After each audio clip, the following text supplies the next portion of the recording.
Құрметті көрермен, мына тігін саласында жүрген қыз келіншектер, қазір бізде машинкаларға мынандай лапкалар шыққан. Мына артында мынандай кішкене бұрайтыны бар.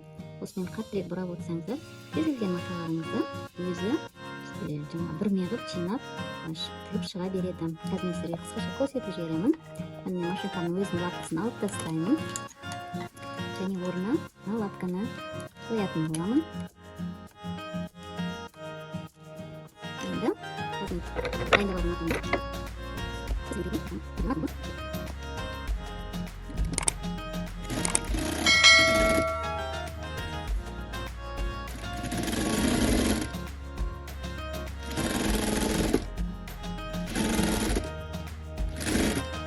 мен сізге кішкентай ғана бөлігін тігіп көрсеттім.